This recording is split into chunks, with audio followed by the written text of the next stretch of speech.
Magandang araw sa inyo mga kasabong at welcome back ulit dito sa ating YouTube channel na Logis Sisiw Academy. Pag-usapan natin ngayong araw na to ang topic ng upgrading or infusion. So, upgrading or infusion. So, ano nga ba ang upgrading or infusion? So, sa breeding, sa pagkakaunawa ko, ang infusion or pag-upgrade ng manok ay ginagawa para mas mapabuti mo ang susunod na henerasyon ng mga manok. Mas ma-improve mo ang mga manok mo based on your objective or goal. So, kung ano ang gusto nating magawa sa manok natin, kulang sa height, kulang sa fighting style, nag-i-infuse tayo para mas lalo silang ma-improve. Minsan naman, mahirap ng buhay ng mga sisiw kasi masyado ng inbred, kailangan na nating mag-infuse. So, ngayon, yun ang definition ng infusion para sa akin. Ngayon, kung bakit ginagawa, sabi ko nga, para ma-improve ang linyada. Ma-improve ang health, ma-improve ang estasyon, kung anong gusto nating i-improve para sa kanila. Pero hindi ganun kadali. So, let me share with you some of the infusion parameters or guidelines na ginagawa ko. So by the way class, guys, meron tayong paparating na breeding course and kasama ito sa i-discuss ko doon and more of that epigenetics and everything na talagang mas mapapadali ang breeding program natin. Hindi na tayo masyadong hindi na natin dadaanan yung masyadong mahabang course ng breeding kasi I will teach you how I do it and all that things that I know. So eto, pag-usapan muna natin ang infusion. So ano ang mga guidelines para makapag-infuse tayo ng manok? So unang-una, para makapag-infuse tayo para sa akin, para makapag-infuse ako ng manok, ang i-infuse ko na bloodline, unang-una, alam kong solid na linyada. That's why, ang pinapang-infuse ko, ginagawa ko rin. Ini-inbred ko muna sila bago ko i-infuse sa mga manok ko. Pangalawa, like to like or halos similar ang abilidad nila. Similar ang abilidad, similar ang fighting style, similar ang karakteristik. Parehong matapang, parehong may power, parehong malakas sa taas. So, depende Kung ang manok nyo naman, hatch, kaya gusto nyo i-improve ang height, maghanap kayo ng hatch na medyo matangkad na solid, solid na alam nyo inbred, galing sa isang breeder na talagang maayos din mag-breed na inbred niya. So, tapos pareho ang abilidad, pareho ang fighting style, pareho katapang yung katawan. Kung gusto nyo malagyan ng height ang hatch, kailangan medyo maganda na ang sukat kasi yun ang kukunin nyo sa kanya. Yun ang kukunin nyo sa kanya. So, pag nakahanap na tayo ng ganung mga karakteristik ng manok, the same ang hitsura, kung pikom, kung straight com. So, kumbaga dapat nearly as identical doon sa manok na gusto nating infusean. So, yung original natin, yung i-infuse natin, almost identical dapat. Almost identical dapat dito sa manok na i-infuse natin. Ngayon, dapat malinaw sa atin kung ano yung karakteristik nitong manok na ipapasok natin, kung anong gusto natin makuha, kasi i-improve nga natin Kasi kung itong i-improve mo, tapos itong ipapasok mo na wala ka namang makukuha just for the sake na ma-preserve ang bloodline nito, useless lang din. Useless lang din. So anyway, so ganun ang ginawa ko sa mga Bruce Barnett Swatter. So yun ang example ko kasi nga nakita ko, maigsi sila. Ang pakpak sayad. So, sabi ko, gusto ko ma-improve kasi yung abilidad nila na maganda magbato ng paa.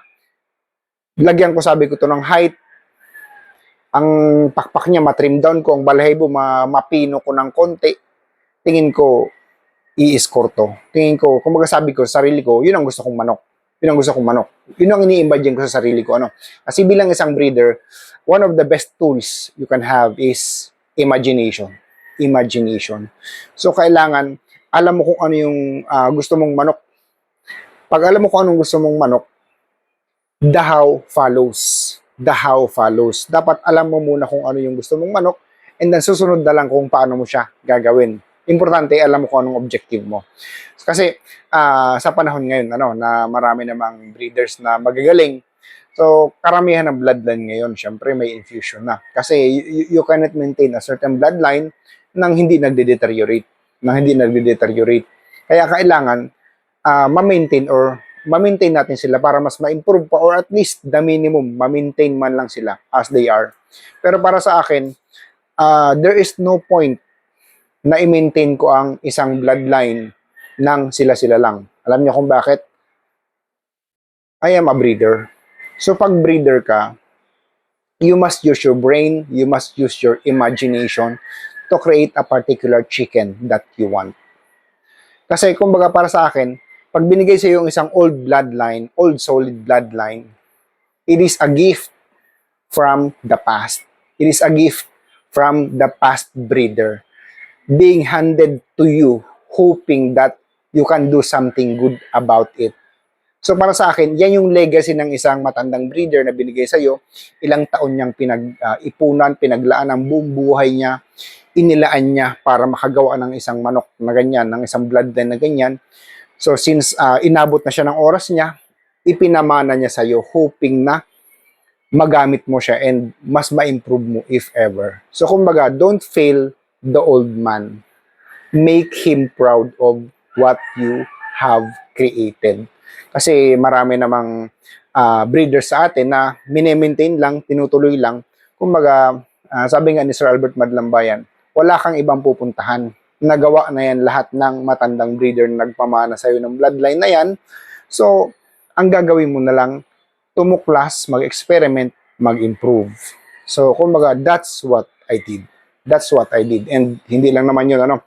So, ako marami pa akong projects just to prove na talagang alam ko ang ginagawa ko. Marami akong iba-ibang colors na ginagawa na talagang alam ko kung anong pinasok ko sa kanila and nagiging consistent na sa ability, sa characteristics na hinahanap ko. So, kumbaga, I think mas nai-enjoy ko na siya. I'm into the journey of breeding them, knowing them better. So anyway, yun ang journey ng isang breeder and yun ang dahilan kung bakit tayo, isa sa mga dahilan kung bakit tayo nag-i-infuse, kung bakit tayo nag-upgrade ng manok to create something of our own, to create something good and beautiful out of the raw material that have given to us. Kasi marami ang nag-claim na mayroong mga original, mayroong mga bloodlines na authentic. Ang tanong doon, what have they done about it? Ano bang nagawa mo? Na-improve mo ba sila? Napabuti mo ba sila? Gumanda ba sila sa kamay mo? Na-improve mo ba ang mga future na generation nila? Kung hindi, what's the use? Kumbaga, that's an insult to the old men who have given that. So, insulto yan sa mga matatanda na nagpamana sa atin ng magagandang linyada, na binuo nila na napakahabang panahon at nag-alay sila ng buong buhay nila para sa pagbuo ng linyada na yan. Pagkatapos sa'yo, wala kang malang nagawang improvement. So, sa akin, it doesn't make any sense. So, ganun ang prinsipyo ko sa pag-i-infuse. Una, pag nag-infuse ako, so okay na, napili ko na yung manok na gusto ko, yung characteristic, kung ano yung kailangan ko dito sa manok na ipapasok ko sa manok na main blood na pag-i-infusean ko. Pag nahanap ko na yun, fighting style, consistent, halos pareho sila, imimate ko na sila, i-breed ko na sila. Now, unang assessment, itlog. Pag lumabas ang itlog, malalaki, vigorous ba? Mukhang bagay ang genes nila. Pag ganun. Pangalawa, hatchability. So pag lumabas ang mga sisiw na very vigorous, very healthy, parang wow, nakuha ko yung vigor na hinahanap ko, yung specific characteristic na lang nila, kung ano yung hinahanap ko pag lumaki sila. So ngayon, down the line to 8 months. Down the line to 8 months. So doon ko makikita habang lumalaki sila, until 8 months na naging stag, makikita ko kung consistent, kung nandun sa kanila ang hinahanap kong abilidad. Kasi hindi mo naman mape-perfect yan. No one can perfect the genetics of breeding. All you can have is consistency, and very fine selection. That's why you must have that particular eye kung ano nga hanapin mo. So anyway, down the line, nang dumating na sa 8 months, makikita ko, hihanay ko na magkakapatid na mga palabas ko ng mga lalaki, pati mga babae. So pag hinanay ko na yan, kung halimbawa, ang kailangan ko height, ang priority ko yung may sukat.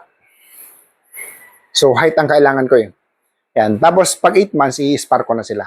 So pag in-spar ko sila, nakita ko kaagad yung hinahanap kong palo na original na abilidad nitong manok na papasukan ko. So ibig sabihin, that's the one. That's the one. Bagay sila, pwede mong i-infuse. Kasi nakuha mo ng fighting style, nakuha mong karakter na hinahanap mo eh.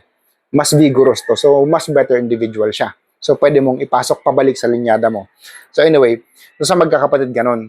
So titingnan ko yan, halimbawa limang magkakapatid, sa 5 magkakapatid na yan, titingnan ko consistency ng palo ng bawat isa. So halimbawa sa 5, 4 yung malakas bumangga na original character nitong pinasukan ko na linyada. So ibig sabihin, complementary sila, bagay sila. So sa 5, may 4 na ganun, may isa na ground fighter, okay lang yon. So hindi ko gagamitin ang ground fighter na yon. Ang gagamitin ko is, pipili ako dito sa 4 na yung abilidad nila very related or very similar or almost duplicate or much better dito sa manok na pinasukan ko na linyada kasi gusto ko ma-improve eh.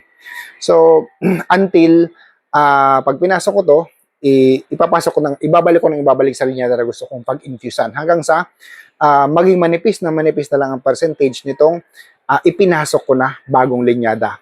So kung manipis na lang ito, almost ito na yung bagong individual. So ngayon, since ito yung in-infusean ko, meron pa naman akong old line na itong new individual, itong new strain na ginawa natin,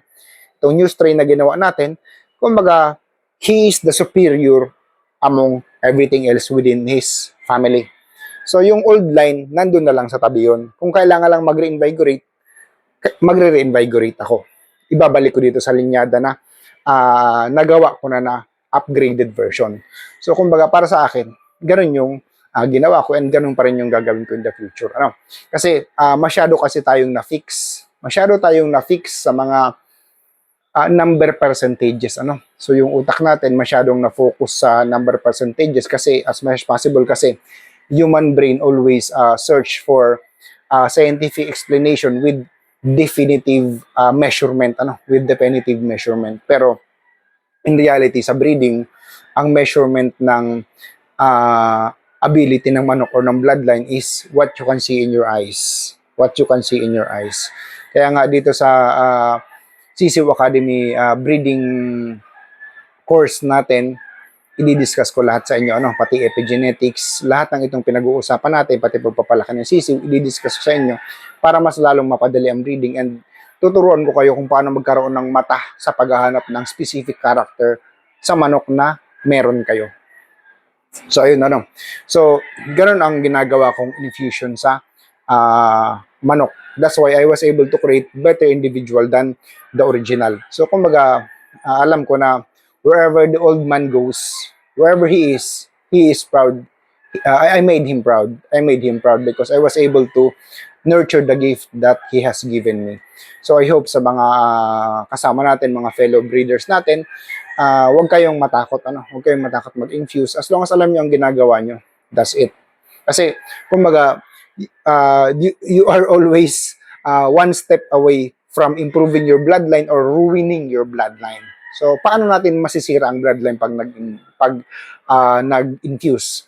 So, masisira natin yan. Back to our example kanina, sa 5, may 4 na consistent ang character na hinahanap mo, pero ang pang-5, pinakagwapo pero mababa ang palo, sa baba ang palo. So, ngayon, since pinakagwapo, kung gwapo ang focus mo, ito ang ginamit mo na sa ibaba ang palo. So, down the line, in how many, 5 years, ganyan na lahat ng manok mo. Kasi itong seed fowl na itong pag-uumpisahan mo ng may character na mababa sa ibaba ang palo, hindi siya yung katulad nitong 4. So para sa akin, you are just one step away from ruining or improving your bloodline. So be very careful. All you need is you have to have that particular eyes na makita nyo ang hinahanap nyong character sa manok. And dito sa Sisiw Academy Breeding Course, I will teach you that. So maraming salamat guys sa inyong lahat. Magkita-kita po tayo sa susunod. Marcos Achilles ito ng Team Logis.